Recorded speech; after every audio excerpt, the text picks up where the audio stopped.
second version of that card and I could get that, that would be the choice. What about you?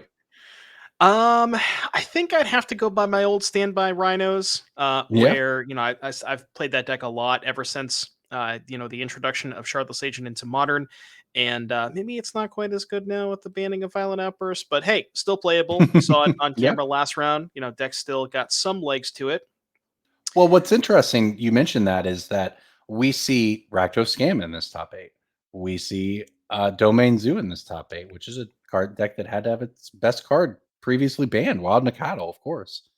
But seriously, we see decks that even after they get cards banned, they're very good.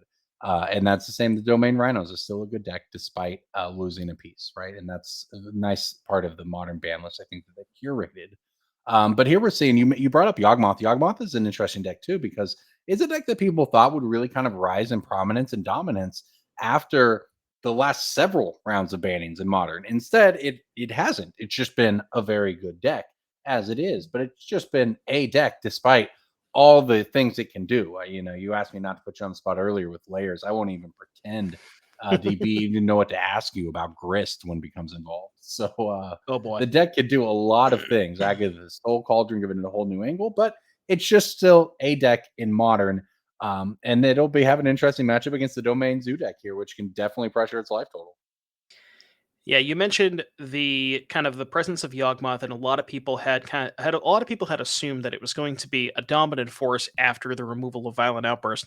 But Hmm. it turns out that the not going to say the banning of Rhinos, because Rhinos is still a deck, but the kind of the nerfing of Rhinos also had this sort of cascading effect where it also affected the bottom line of a lot of other matchups and a lot of other decks that were in the format. So even though Yawgmoth lost its worst matchup, there are other Hmm. decks that Rhinos preyed upon previously that maybe got a little bit better, and those decks happen to be good against Yawgmoth. So it's all about metagame balance. That's right.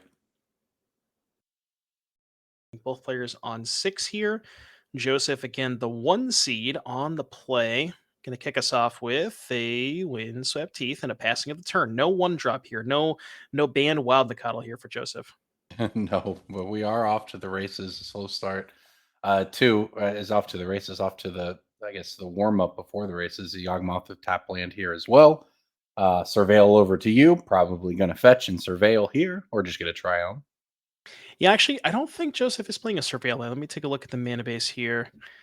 Yeah, Breeding Pool, Sacred, Savai Triome, Vent Stomping, Temple Garden, Zagoth Triumph. So yeah, no Surveillance here for Joseph. And I think part of that is because Mhm. the casting of Cyano Draco on turn 2 requires you to have Triumph into Shockland, and you don't Right. want that Shockland to also be, a tap land. So kind of Yeah. makes sense. Yeah. Well said. So we've actually watched Joseph play a handful of times on camera now. I've not seen turn two Scion off of Leyline, right? Well, turn to Scion, but not haven't seen the Leyline and everything just kind of come together yet. But here Joseph is in the top 8 anyway. Yeah, and now that you mention it, just it kind of in general, we've seen Zoo, not just Joseph, but there was a Hmm. couple of other Zoo pilots we've seen on the broadcast today, and I really can't think of that many times we've seen Leyline. So, Yeah. a lot of people were talking about that being the boogeyman of the format, but this deck's still not that bad, even when you don't have the Leylines. Yeah. Well, here we go. He's able to start the attack, and Corey untaps a slow start for Corey, but Wall of Roots, possibly a third land. Gonna have options for things on this turn. Here it goes. A fetch to get things started. Open mana from the Zoo player. I think we saw a lightning bolt or two in there, right? So might have some interaction open. Corey, meanwhile, over on Yawgmoth is just trying to, I guess, get set up right now. I haven't caught a side of the hand to see what he's building towards. But right now just has nothing and has to deal with this Scion with not as many keywords as you might fear, but still a Scion you got to deal with. Yeah, this is kind of the ideal turn for Corey to kind of just, like you said, do some setup here. Maybe, Hmm. Grist deploy, make a token, perhaps play a Young Wolf or something along those lines just to get more stuff in play. Potentially not to, potentially to set up a Yawgmoth next turn, but also maybe if there's a Chord of Calling in hand, wants to Right. just get some stuff to be able to find some more stuff. And looking at Joseph's hand, it looks like 2 lands and 2 bolts is the leftovers here. Yeah, and if there's ever a deck that just functioned on stuff, it's this Yawgmoth deck. So Like, speaking you of just need resources. speaking of 2 bolts here, Joseph, Mhm. so here's what's going on. There's a Grist minus. Joseph is fetching and shocking in response. I wonder if we're gonna double bolt this wall in response. Wow. Okay, well, that would open it up, and then you could even eliminate the Grist with the attack, following up 1 bolt, 2 bolt, no wall. All right. Joseph does take that line. It's a bit of a commitment, but it does deal with the wall of grids and the grist because, like you said, we can just now attack that grist down to below Honestly, 10. kind of a blowout, right? Like, if you're Corey, you're doing that, you're feeling good, I'm gonna take care of this creature, I'm gonna untap with mana and a planeswalker, and all of a sudden you're going to untap with no creature and no planeswalker and still staring down the Scion. Just an Yeah, it absolute back-breaking play early. right. And it seems like kind of a weird play, but think about it this way. If Corey had some other creature, like a one drop, say a young wolf or even another mana dork, they would have played it before minusing the grist because they had Mhm. 1 mana left over. So you can almost guarantee that Corey's not going to play a follow-up creature after the Right. double bolts in the wall. So it actually looks like the Grist, though, does stick around. Sound goes straight to the face. Yeah, that's interesting. Perhaps Joseph picked up a burn spell and maybe just wants to try to, deplete Corey's life total. The life total is, we always talk about how life total is a resource, just kind of in a general sense in Magic, but Mhm. it's more true in Yawgmoth than basically any other deck in the format because Yeah. the card Yawgmoth just requires you to have a pretty, sizable life total when it enters the battlefield, so you can actually, kind of cook with it a little bit. Yeah. Well, and also, I guess if you're Joseph, you can look at it and say, well, if I take the turn off to swing at Grist, okay, that happens, and the next turn I can go back to whatever, but I don't know what's going to happen there. Instead, I can attack for 4, get it in, be reasonably confident that I'm going to be able to untap and do the same. And now all of a sudden, we talk about those lightning bolts and those tribal flames, and all of it just really starts. The reach start to look lethal, as opposed to just kind of treading ground, trying to play board control the board against Yawgmoth. That said, we'll see if it works out because Grist is a powerful card. But it looks like that might be the line Joseph is looking at taking. We'll Yeah, see now. Go ahead.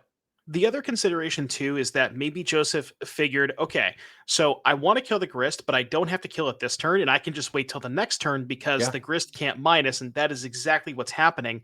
As I say that, it's almost like I'm a prophet. Where basically what this does is you're trading 4 life to give Corey an extra 1/1 token. Is Right. that a good exchange? Maybe, maybe not. Depends on the context, the texture of the game, but that is what Joseph has chosen to done. Yeah, and also like if Corey say had a second Grist there, and you make them play it and get rid of their own first one, and you get the damage in, if that's what they were going to do anyway, right? So there's just maybe some small upsides there. Here comes a Bowmasters, mana efficient, tapping out here for Corey on the end step. Bowmasters hits play. That certainly provides a bit of a wall against the double Nacatl follow up for Peo here, who's got 11 life. He's got to finish off from Corey. See if there's a Yawgmoth. I think that's 4 No, mana, and no. that is the father. That is the Thran physician and a young wolf too. Ooh, well, things have gone from bad to worse here for Joseph. Yeah, this is going to be tough now because the Yawgmoth, I mean, basically can just pay 1 life to put a counter on any of Joseph's creatures. I guess the good news for Joseph is that Corey is at 11, but yeah, I mean, it's gonna take a pretty sick sequence of top decks here for Joseph to be well. First step one, probably have to draw binding to get that Yawgmoth out of here. Right. If it's not that, it's just going to get out of control very quickly, even if the game doesn't end for a turn or two.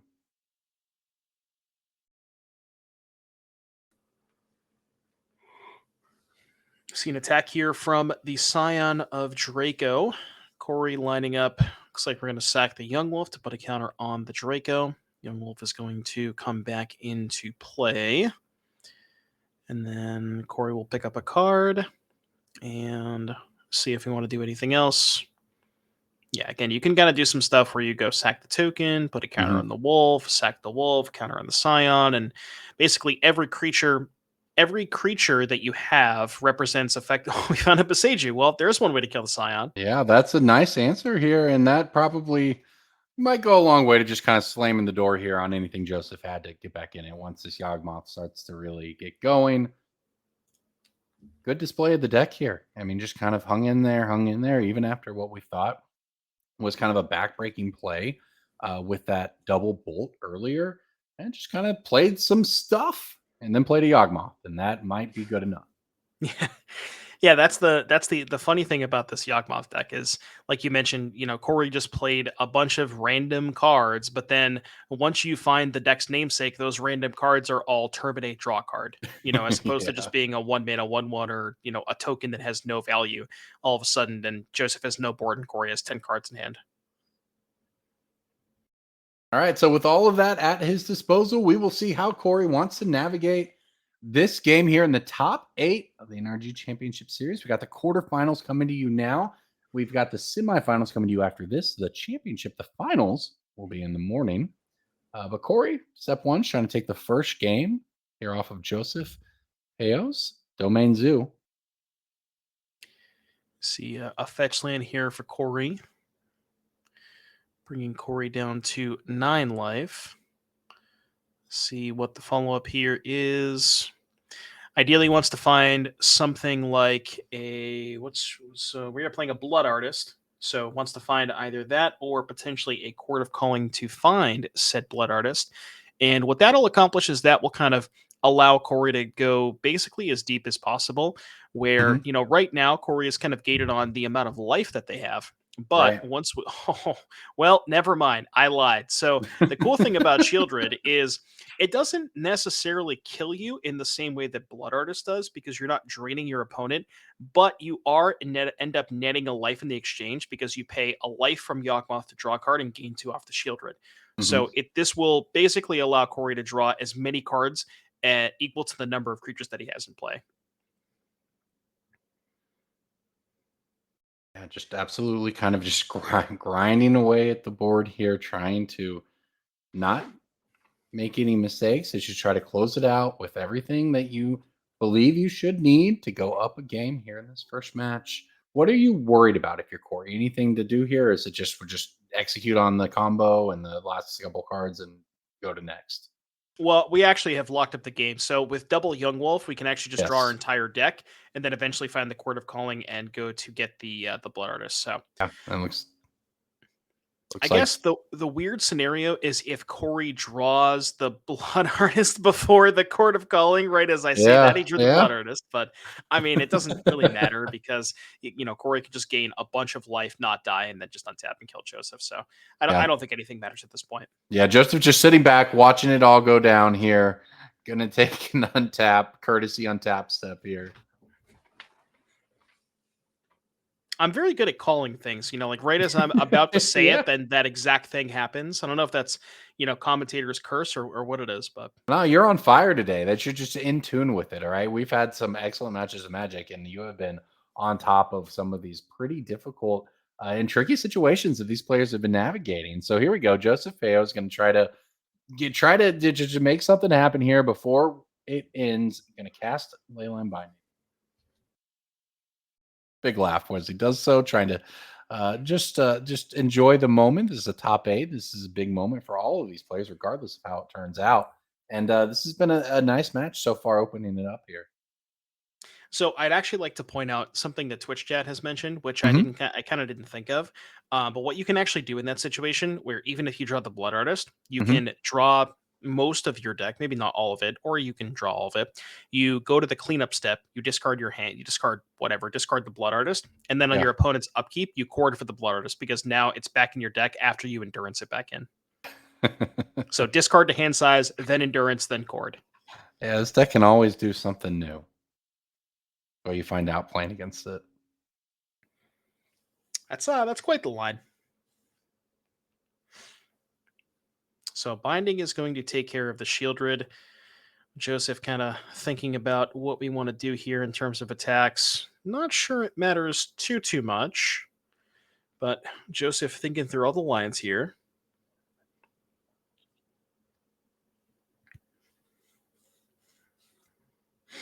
Corey's got approximately 10 million cards in hand. Yeah, Draws the chord. just trying to make sure that you wrap it up. You don't make any mistakes here. You don't, make any silly errors. Just clean it up and go on to the next one if you can. But here we go. Blood Artist joins the team, and that earns the scoop from Joseph Peo. So game 1 over to Corey Baldridge on Yawgmoth, taking the lead here in the top 8. of the NRG series. We've got all 4 quarterfinal matches going on right now. The winner of this will, of course, take on the winner of one of the others. And in the end, we will have 2 finalists left tonight who will be back in the morning to play it out. But let's look at the sideboards here as Joseph Peo with Domain Zoo tries to come back from a game down. What are you looking at here for this matchup? So Joseph has a couple of pick your poisons. Those don't seem particularly good. There's not really a lot of flyers, not a lot of artifacts and enchantments. Surgical extraction, however, I kind of like that one to be able to get rid of the young wolves. A lot of it looks like Corey is on 2 copies of Strangleroot Geist, but just being able to get rid of those young wolves, there are 4 copies of those. I think that's probably worth it. Past that, you could maybe Dramoka's Command just as some sort of bad 2-mana removal spell, even though there's no enchantments on the other side of the battlefield. And then past that, definitely wants the Pithing Needles because, as we talked about, Corey's deck is very, very reliant on Yawgmoth. It's put a bunch of random stuff into play which doesn't do anything, and then eventually find Yawgmoth. And if you can Needle to shut that off, that's a pretty good spot to be in for Joseph. Yeah, Pithy Needle, one of those cards that just kind of classically answers a lot of things. It's very low cost. You just kind of, in that you just both in terms of deck building cost and in mana cost, you just slide it into your deck. You can put it at any point and it functions proactively, which is, I think, is a key part of it. Yeah, it said you want to make sure you want to continue to be the beatdown here for sure, right? If you're the domain deck. So on the other side, if you're looking to answer the deck full of wild Nicodles and tribal flames, we're going to see what the Yawgmoth deck is bringing to bear here. Obviously, you might expect some of the removal. We've seen how the domain deck has to try to fight through the removal before and go towards that burn. So if you're Corey Baldridge looking at this sideboard, Devin, what do you think you're bringing in here? So, looking at Corey's sideboard, the Canker Bloom and other disenchant effects like Reclamation Sage, and or Pick Your Poison could be something you want to go towards because there are the copies of Leyline Binding. And remember, these players do have open deck lists, so you're going to see those Pithing Needles in the sideboard of Joseph, and you're probably going to want an answer to those. Yeah. So, some number of Canker Bloom, Rec Sage, and or Pick Your Poison, probably just the creatures because those can be tutored off of Chord of Calling. Well, I'm just noticing on the deck list, Corbin, if you look at the screen in front of you, there's a Shieldred Whispering one. Don't think that's the right Shieldred. Didn't catch that. Yeah. Well, Shieldred Whispering one. I don't know if we're going to cord for 7 at all this That'd game. be pretty good, wouldn't it? Yeah, it would be. No, I think we saw the Apocalypse in that first game, right? So yes. Yeah, I think it was a typo. As far as the rest of the deck list is concerned, we have or sideboard, excuse me, we have a Pylon and a Legion's End. Legion's End good against the cheap creatures, Pylon good against Scion and maybe the more expensive creatures. Talked about the removal being good. Pick Your Poison to help answer the Leyline Scion stuff could be good. Maybe Fatal Push. So, Corey almost has the ability to kind of transform into this pseudo mid-range deck and maybe be a little bit less reliant on the combo in post-board games. Yeah. Still wants to keep the Yawgmoth, but maybe doesn't necessarily want to be as, focused on setting up specifically the combo and more about controlling the board. Yeah, and definitely has the options available. The Chord of Calling gives you the toolbox. The Grist give you a bunch of options. I mean, this deck is really adaptive and flexible. I've had games where I've watched Yawgmoth get surgical out of the deck entirely, and they're still able to just kind of piece their weird little creatures together until it becomes something that is greater than the sum of its, or the whole is greater than some of its parts, and becomes quite the machine. And that is what we're going to be looking for here. If you're Corey, Joseph wants to have an aggressive start. Now, look, I'll say this for Joseph. We've had Joseph on camera a few times today. Always smiling, always having a great time over there. That enjoying the run to the top 8, enjoying the deck. This has been a great tournament so far. With another day coming tomorrow.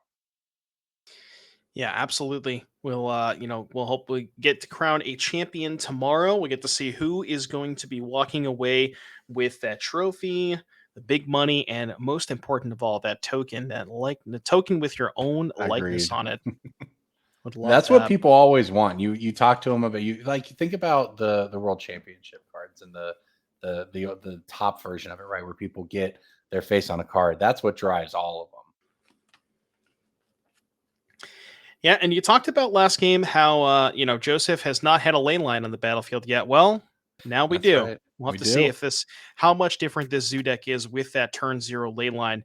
didn't quite get a good look at Joseph's hand, but if there's a Scion, then that's it's going to be pretty good. Yeah. So no mana creature for Corey, just the young wolf, which is wow, just immediately going to eat a Leyline binding from Joseph. If he untaps into Scion, you'd see it right here. I mean, this would be the dream start of this deck. Turn 1, turn 0 Leyline, turn 1, turn 0 Leyline, turn 1 Leyline, I guess. Turn 2 Scion, but instead just a pass and a wow, look And at that's a this. Force of Vigor from Corey. Oh my goodness, what a blowout. Get those 2 enchantments out of here. Give me back that young wolf. And now, yeah, that was Wow. quite the exchange here for Corey. So Corey just holding that up in case you need to hit something else. You're able to get both of the enchantments. Joseph doesn't have it. What a swing right there with the Force of Vigor. The Strangleroot Geist you have to exile, well worth the cost. And hey, now even Pendelhaven pumping the young wolf. Yeah, this is the equivalent of when Infect is playing, turn 1 Noble Hierarch and their turn 2 is just land attack with my Noble Hierarch. This is the plan Yeah. B. Yeah. Well, this is going to be a very interesting game now. It looked like Joseph was going to, after being down a game, look like maybe he was going to have his perfect start and show off the high end of the deck. Instead, runs directly into a force. Nothing you can do about it. And smile on his face, but definitely behind on the board. Yeah, you can tell that Joseph just has good vibes. Yeah, that's a good Joseph way is to put it, right? all about the vibes. He picked up a Scion Draco, which unfortunately for Joseph, that lane line has been depleted, but Scion still castable as a 2-mana 4/4, can certainly get into the red zone. And like we said, Corey has a lot of removal in the sideboard, but the removal that Corey has is Fatal Push and Legion's End, and I think Corey just drew a Fatal Push this turn. Yeah. Even though Scion's a 2-mana card, Fatal Push can not kill it. That's right. And it's just I think that's a delighted halfling. For Corey, nothing too devastating right here. Can't even attack anymore. The young wolf beatdown plan is off, and maybe Joseph is going to find a window to get back in here. Lightning bolt deals with the halfling. Yeah, and Corey's still at a healthy 20. Usually you don't. Usually against Zoo, if you Yeah. go into turn 4 when you're at 20, still at 20 life, that's kind of a tough spot. But Joseph is going to play a Steam Vents tapped and good Gigantha two handed. It's time for Juicy J. That's what we I, call him. I was unaware that that's what we call him, but now I will Yes. call him nothing else. All right. Cool. Yeah, untap here. Nothing for Corey. Just a forest and a pass. I think we have a Fatal Push. Is that a Shieldred with Forest Pendelhaven? I think it might be Corbin. Oh no, you need 7 mana for that Shieldred, right? Oh, true. Right. Oh, we're a ways away from that. Oh yeah, not quite. Well, honestly, this is a weird game, but Gigantha hitting play for Joseph Feo. So Corey, despite having that really nice force Ooh, to get back in the game, is going to have to find something else, and we're going to start with Grist. That's a good that is Grist. something else. Yeah, that's a good Grist. That'll reset the young wolf and kill the Cyan Draco. What is that? Oh, that's surgical extraction. So that's going to get. Oh my goodness, that's going to get the young wolf out of the graveyard, and then the Gigantha is going to be able to clear the Grist if we want to for Joseph. And taking a look at Corey's hand, it's double black card, and Fatal Push against 5-drop. So Yeah, those are some powerful double black cards, though. But without the second black source, the Pendelhaven pump was nice, but the Pendelhaven making black mana might have been better. Okay, so this will take care of those creatures. This is really all going to be about what Corey can find off the top of the deck and maybe a 1 to 2 turn window here. I'm going to go ahead and talk to production and see if we can maybe get Shieldred Whispering one put up on the screen for you guys for a second, just so we make sure that we know which specific Shieldred that we are dealing with here.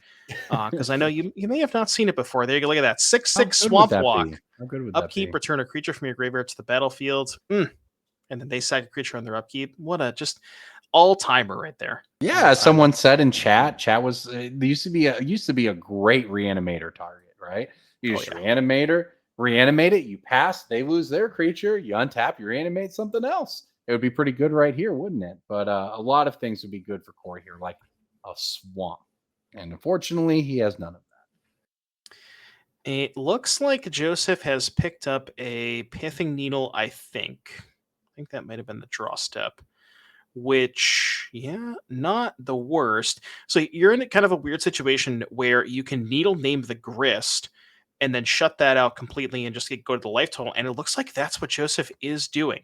Because here's the thing, Corey is now a little, not only is Corey low on life, but also Hmm. has no creatures in play. So if you needle the Grist, you're stopping Corey's creature production to kind of blank the Yawgmoth anyways.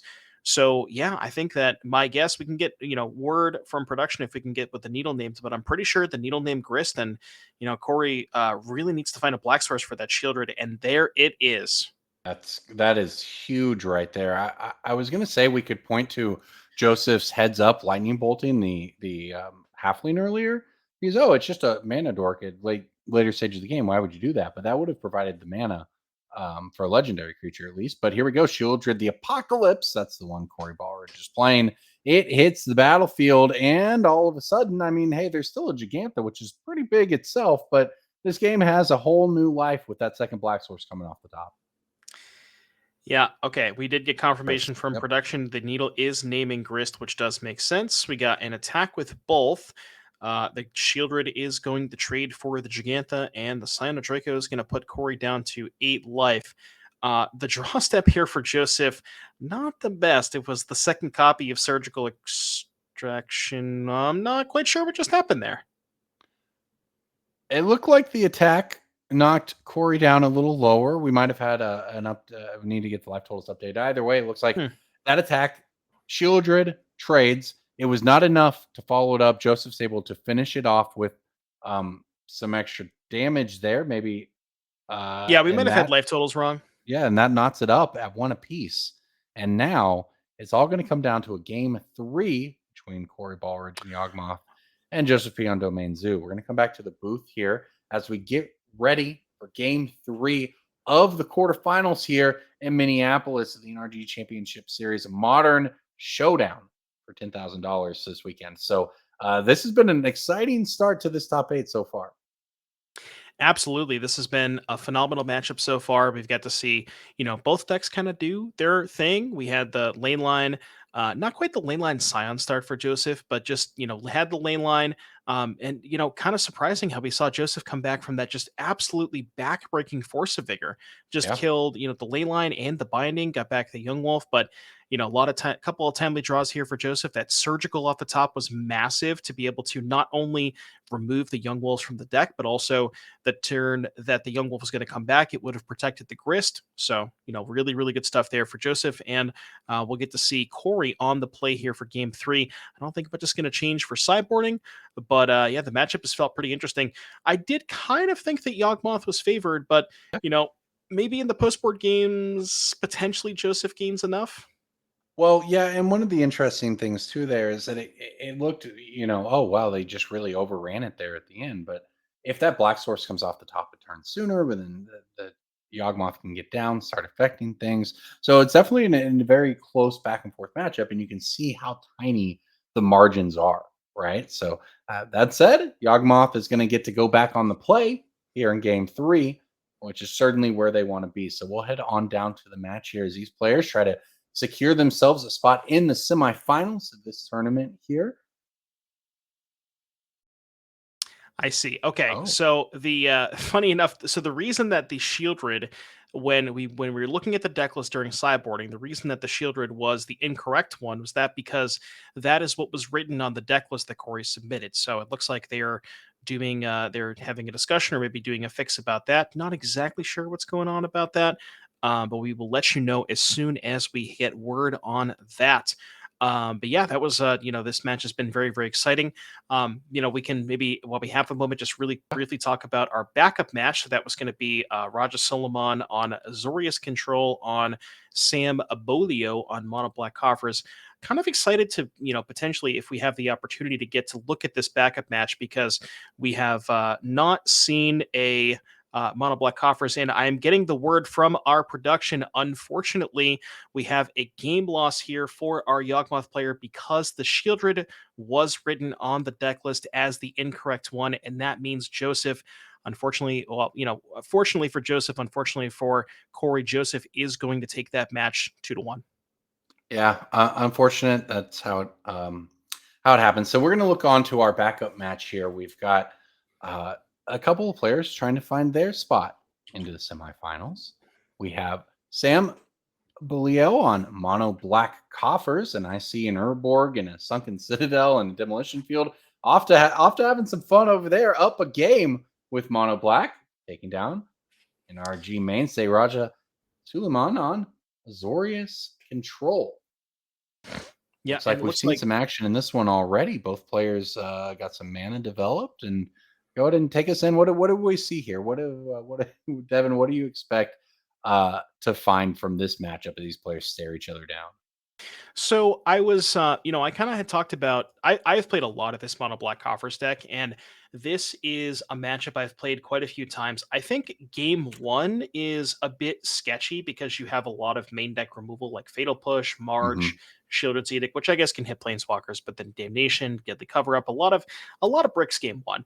And I think that Sam is maybe slightly behind in the pre-board games, but once we get to the sideboards and is able to cut some of that nonsense and bring in some maybe more impactful cards, I do think the matchup is relatively good for the Coffers deck. Just the combination of a ton of mana, you can kind of get blue-white into these spots where you can, with Cabal Coffers and Urborg, generate enough mana to go discard spell into double threat and kind of overwhelm their counter magic that way. So I like the coffer side of things, and it looks like Sam was even able to steal game one with all of those fatal pushes in the main deck.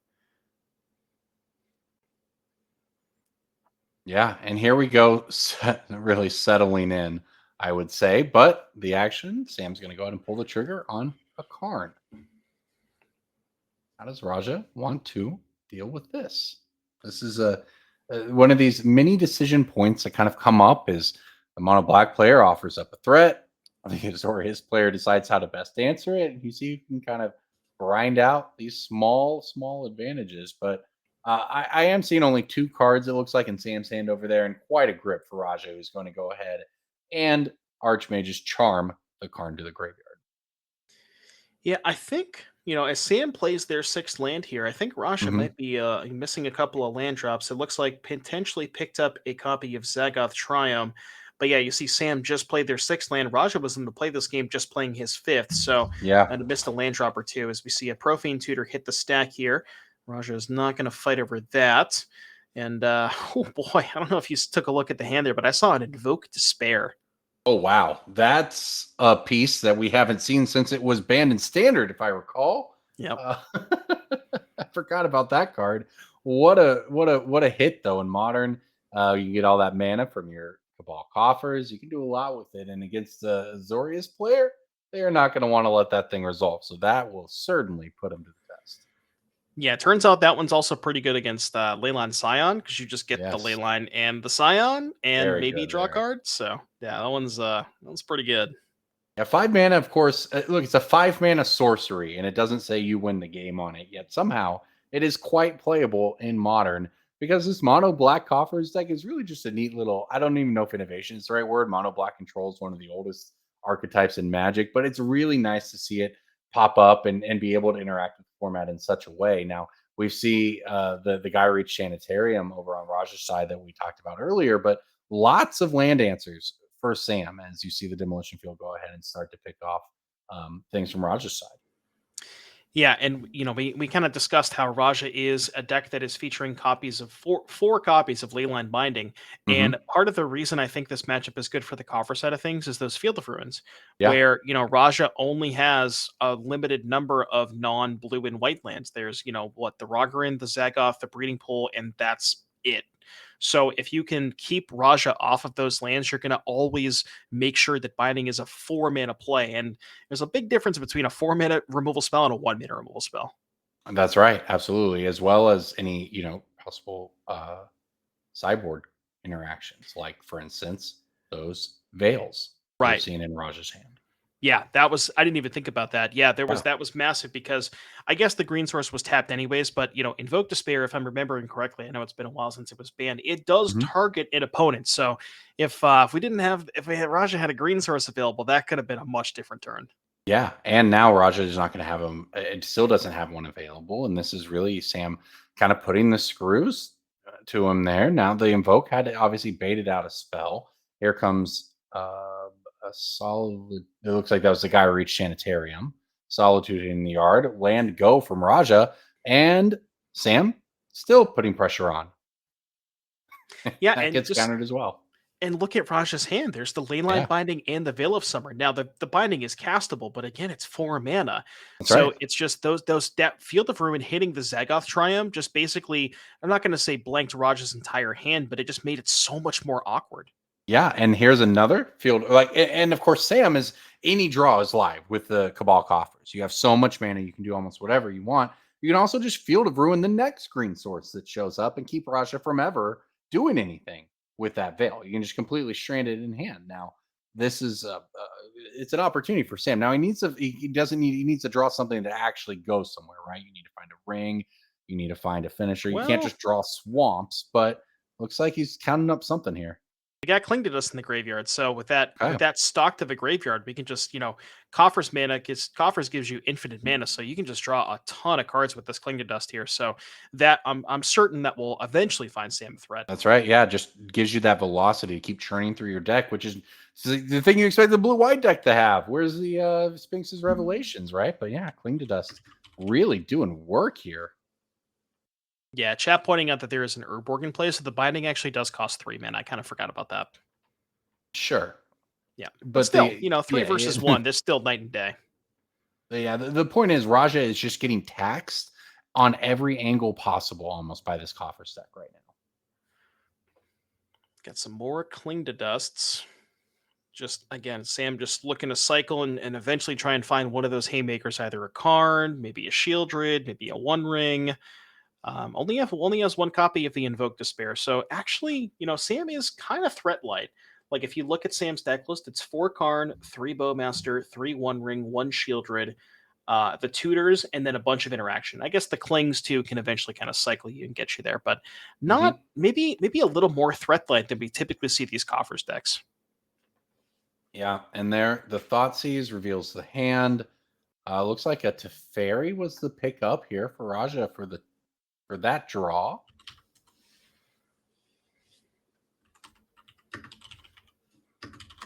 Very interesting spot here for both players. Deep into this game here. Raja, of course, with his back up against the wall here in the quarterfinals. Spot in the semis on the line. Yeah, looks like Raja thinking about deploying something here. We got a Veil of Binding and it's a Teferi.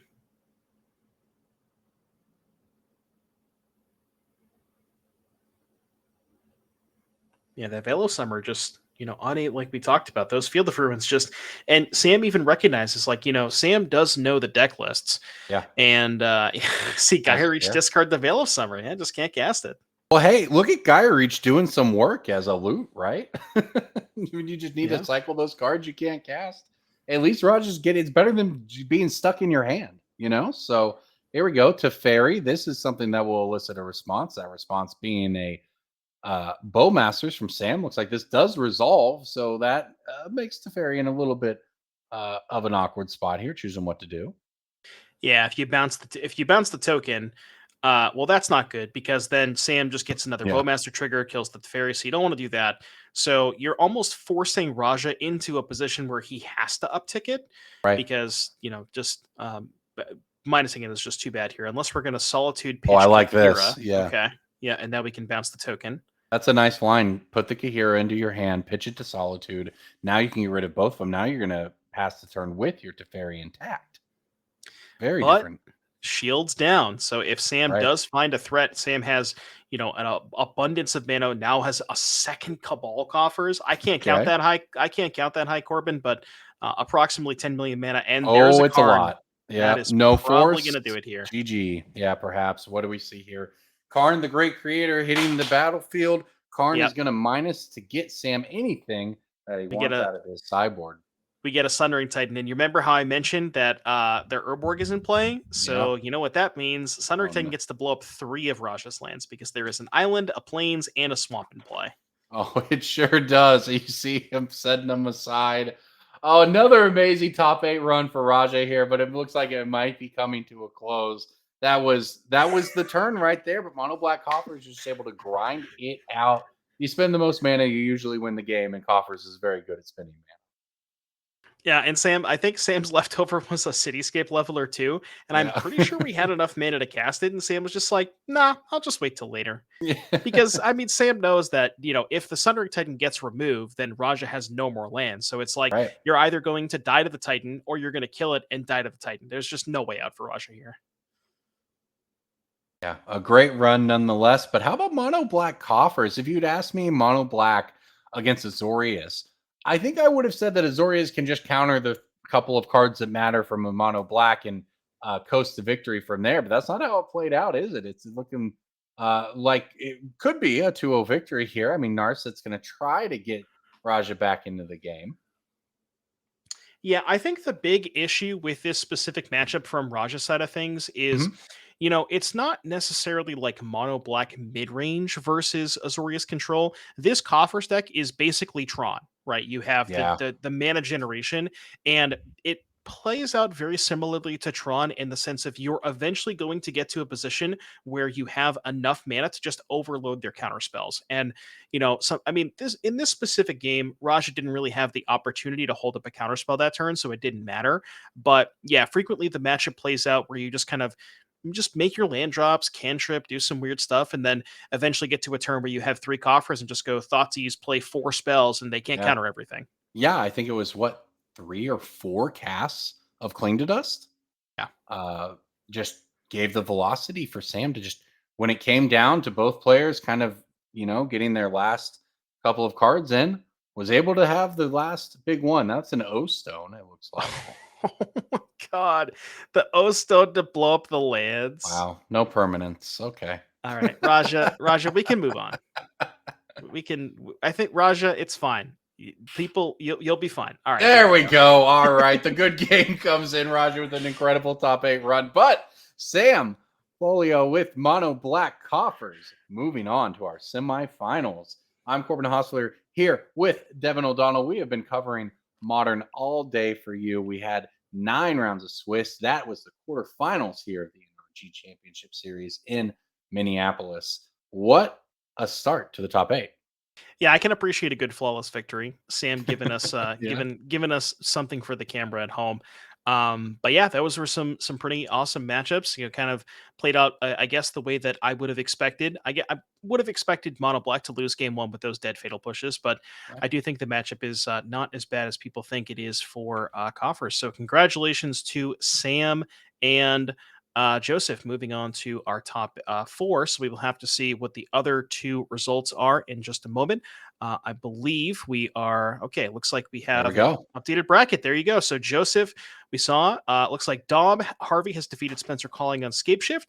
Joey DiGiacomo has defeated Harrison on Gen Creativity, and Joey playing Scam. So we are going to get Joey versus Dominic. That's going to be Scam versus Amulet, and then the two matches we just saw: Joseph versus Sam, Domain Zoo versus Coffers. This should be, should be an amazing, amazing top four here, Corbin. Yeah, look, we had 8 different decks in the top 8 if you're just joining us, all right? It was an incredible day for Modern kind of across the country. There's a lot of magic going on, and we brought some of the best to you here. 8 different decks in the top 8 means we get some really interesting matchups to continue to play out into this top 4 with, of course, the finals coming to you tomorrow morning. So we have 1 round left. We'll be back on the other side of a break, I believe, with a short break, and then we will be back with some semifinal action here from Minneapolis.